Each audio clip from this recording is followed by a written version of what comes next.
your friends leave, but you still see them outside, don't go near the door. Don't talk. Don't wave. Don't blink. They're not your friends anymore. I know how that sounds. Paranoid. Like something a lonely person might say to scare themselves. But I saw it. I lived it. And I have to tell someone before it chooses someone else. It happened just last weekend. I'd invited some friends over to my uncle's old fishing lodge near the edge of Pine Lake. It's remote, no phone signal, but that's kind of why we liked it. Jules cracked open sodas. Max brought his guitar. Lena kept taking pictures.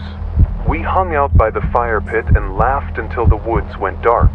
At 9:43 p.m., they left. Max had to be up early. Jules and Lena didn't want to drive too late. I watched them toss their bags in the car, waving and yelling goodbyes into the wind. I remember thinking how peaceful it felt. The way the gravel crunched under their tires. How the wind rustled the pine needles like whispers. Like the woods were settling in for the night. Then I went back inside, locked the cabin, set the alarm. I even texted them good night before crawling into bed with my book. The book was some crime novel, but I couldn't focus. My mind kept drifting back to the fire, the laughter, the way Jules had looked at the woods like she'd heard something.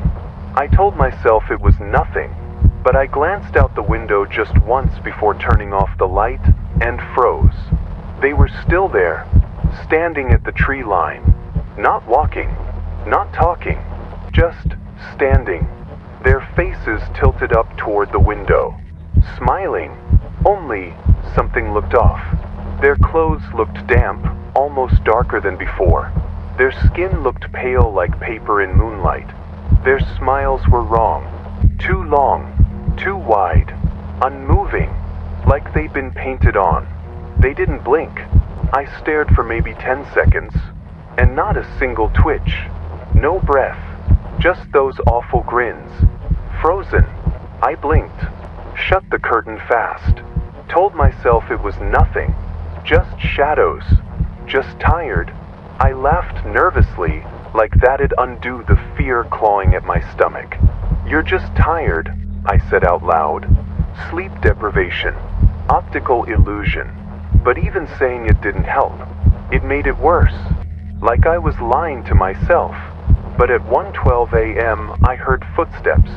Outside, on the porch, crunching the gravel. Slow, heavy. Then something brushed the wooden panels, like a hand running along the outside wall. Scratching. It sounded deliberate, not like wind or branches. It scraped, then paused, then scraped again. A rhythm, like it wanted me to know it was there. Then a knock. Followed by Max's voice. Calm. Too calm. Hey, can you let us in? We forgot the guitar. Only they hadn't. I saw Max put it in the back seat. I watched him drive off. But that voice, it sounded like Max if someone had copied a voice from memory. Not real. Not whole. Like it didn't understand how tone worked. My breath caught. My body froze. I mouthed the word no before I even knew what I was doing. That wasn't Max. It sounded like him, sure, but like a voicemail version. Hollow, missing something. I crept over to the front window, slid the curtain just a crack. There were 4 now. 3 looked like my friends. And 1 more. I don't know who or what the 4th one was. Its body was shaped like a person, but it didn't move like one. Its arms hung too long. Its smile too jagged. Its head tilted like it was broken. Its neck, God. Its neck bent like someone snapped it and forgot to fix it. Like a mannequin that never learned how to be human. It looked like it was learning to stand. Trying to copy the others.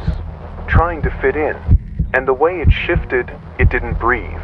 Didn't even sway with the wind, just adjusted in tiny, stiff clicks, like stop motion. I heard the camera on Lena's old phone click from the table, just once.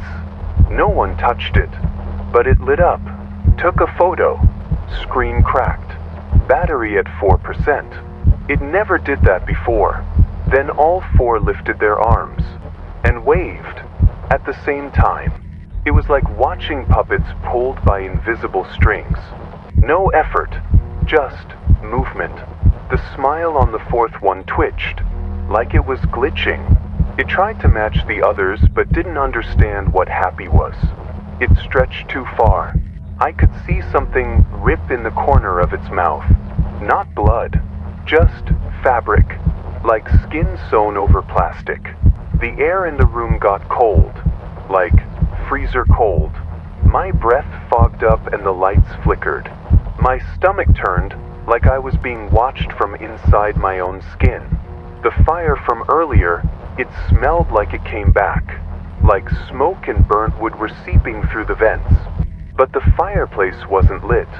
I backed away, locked every door, pulled furniture in front of the windows, turned on all the lights. But they're still there, standing, staring, smiling.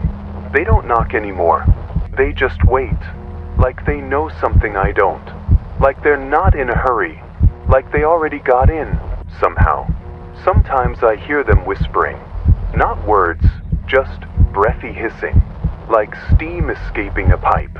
But it's everywhere, under the floorboards, in the walls, and every now and then I hear the back door knob rattle, and sometimes I hear my own voice answering back, whispering things I don't remember saying. It happens at exactly 3:09 a.m. every night. I checked, and it always stops after 5 rattles. Never more, never less. Like some sick ritual. If your friends ever leave your place, and you still see them outside, don't open the door, don't talk, don't wave, because it's not them. And if you let them in, you might not be yourself anymore either. And no one will even notice. Not at first. You'll still smile, still talk, but something behind your eyes, it'll be missing. And no one will know until it's too late. They'll just say you changed, got quieter, more distant, but they won't see the thing behind your smile. In file number 47B, recovered from the Pine Lake region, the report ended here. No further transmissions were found. I'm sending this to anyone who'll listen. File it, burn it, report it. I don't care. Just don't answer the knock. Not at 112. Not ever.